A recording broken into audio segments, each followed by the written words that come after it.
In this video, we're going to take a deeper look at Ableton's effects racks. For demonstration purposes, I've loaded up a loop from my sample pack, Boom Bap Breaks Volume 3. It sounds like this.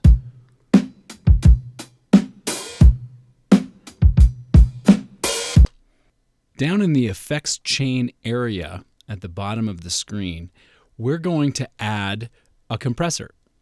Let's add the glue compressor for this example.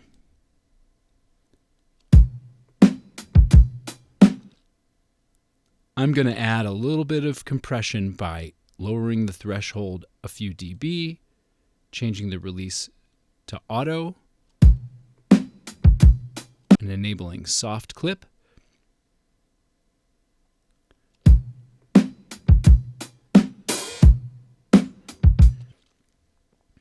Great. Now to add this effect to a rack, or to create our first effects rack, we can right-click on the header and select Group. Another option is to press Control and G, or on Macintosh, Command G. By grouping the effect, it creates what's called an audio effects rack. You can show or hide various aspects of the rack by toggling these buttons on the left. The topmost button has an image of a knob, and it is called Show Hide Macro Controls.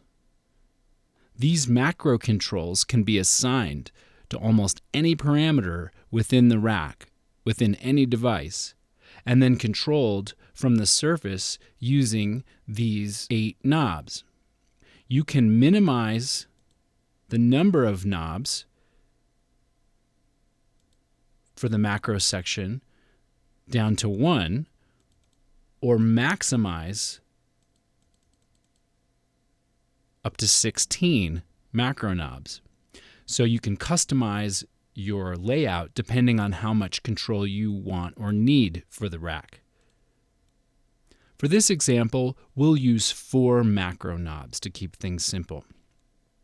This button with the camera icon can be used to show and hide macro variations. This section shows or hides this rack's macro variation list. So if you make some kind of adjustments to the macro settings that you like, you can save a new preset within the rack by pressing New. Once we get our rack further set up, we'll come back to this section to create some presets. The next icon is the Show Hide Devices icon. This will minimize the devices, revealing a smaller interface. The bottom icon is the Show or Hide Chain list. And this section, we can view the effects chains. This is a good time to explain that an effects rack can have multiple parallel chains within one effects rack. Let's take a look at what that means. It says drop audio effects here below chain 1. So if I were to bring an EQ8 to this area, it will create a new chain containing the EQ8 device. Our top chain contains the glue compressor. Let's rename these chains.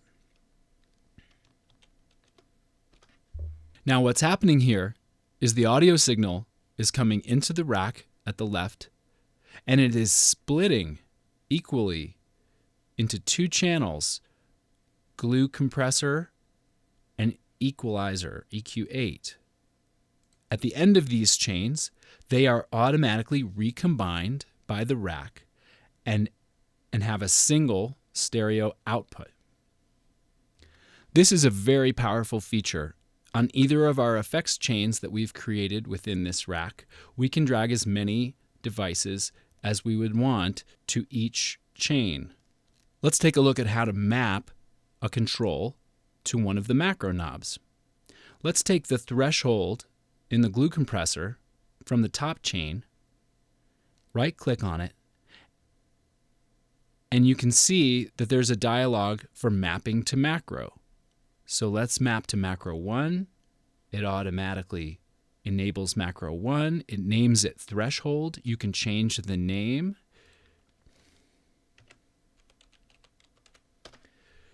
You can color code each control.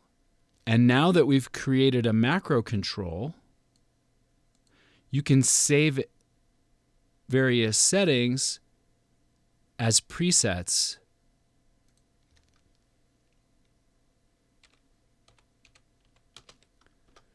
for quick recall. You can map as many controls from within the rack as you want to a single macro knob. Now this knob controls the threshold of the glue compressor and the dry-wet control of the dynamic tube device simultaneously. Just above the macro controls are two small buttons. One randomizes the value of the macro controls, and the map button allows you further control over the settings for the macro controls. So in this case, where we've got one knob that is controlling two parameters, we can adjust the minimum and maximum of each parameter.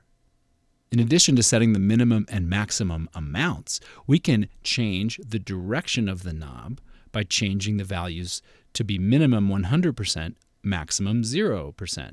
So let's take a look while I turn the macro knob at the glue compressor threshold, which will go from low to high, and the dynamic tube dry-wet control, which will now go from high to low.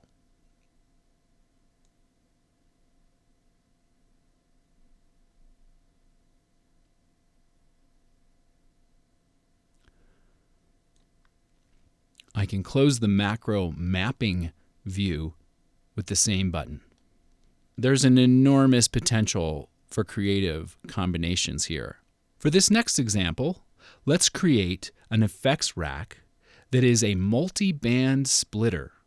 We're going to create 3 chains, and each will handle, we're going to split the signal into 3 parts: low, mid, and high frequency.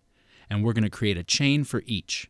Another way of creating a new empty audio effects rack is to drag it from the audio effects section of the browser onto the effects area. This is an empty rack with 1 chain. So let's start by creating some chains. Let's name this first chain low. I'm going to right-click in this area, select Create Chain, and I'm going to name my second chain mid. And repeat that to create our high chain. I'm going to close the macro section and the variations to simplify our view. Let's start with the low chain. To keep things very simple, I'm going to use Ableton's EQ3 device for this example. I'm going to drag an instance of EQ3 onto the low channel, and let's take a look at its settings. My goal here is to separate the signal into 3 frequency ranges.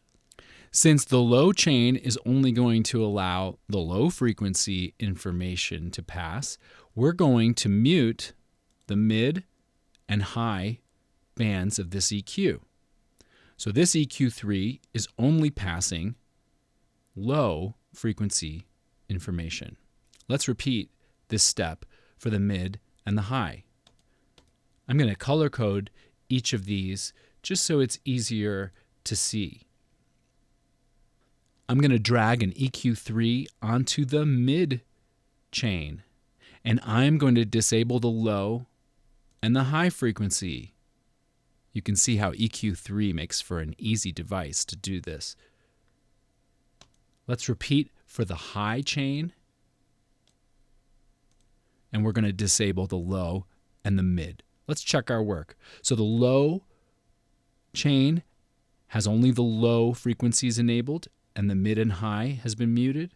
The mid chain is only passing through mid range frequencies, low and highs, are muted, and the high chain is only passing high frequencies.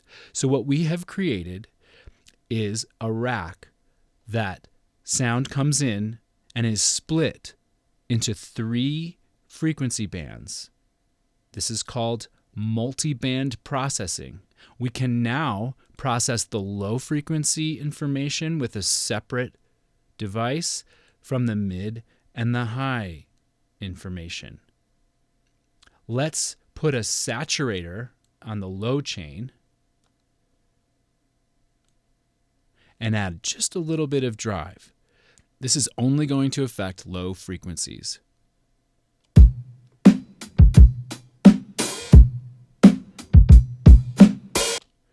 Let's put a reverb only on the mid chain.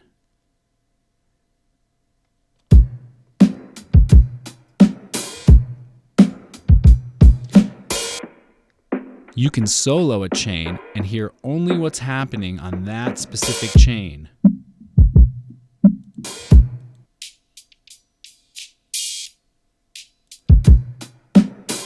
Let's put something on the highs that we can really identify. Let's try a phaser.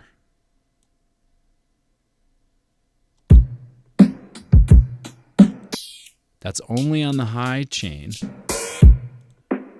Notice there's no phasing on the mid or low chain.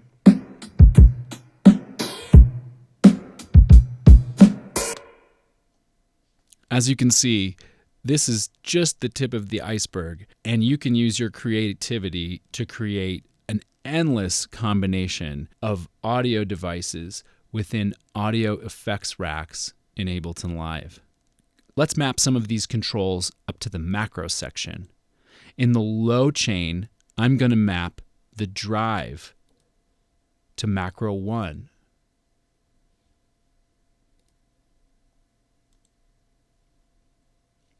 In the mid section, I'm going to map the dry wet of the reverb.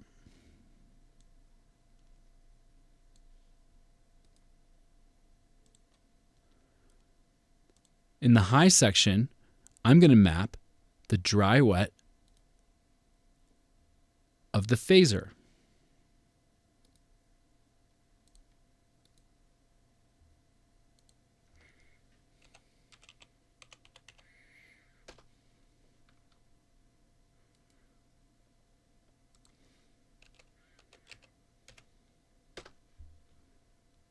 We can now adjust those parameters from the macro knobs.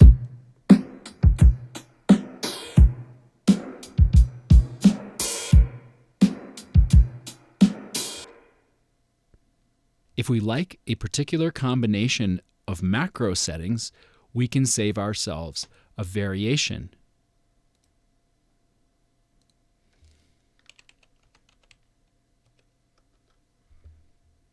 We can minimize the sections of the rack that we don't need to see. And since we're only using 3 knobs for this example, we can remove some of the excess unused knobs to remove the clutter. We can rename our new custom multiband splitter rack. And by pressing this disk icon, we can save our rack into the user library presets folder under the audio effects racks presets. If we like the name, all we need to do is press return. And now our new rack can be dragged onto an empty channel where it's ready to go.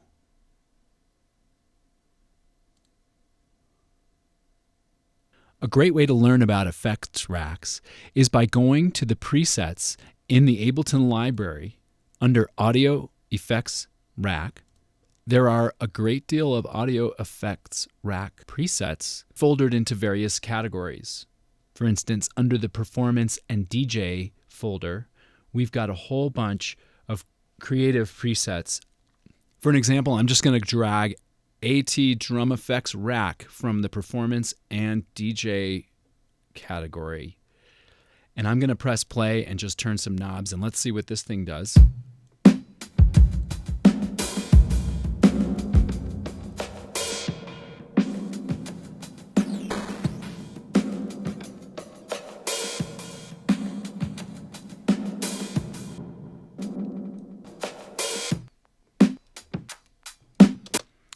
One of the great things about using presets to learn Ableton is that we can open up the chain and take a look at what's inside.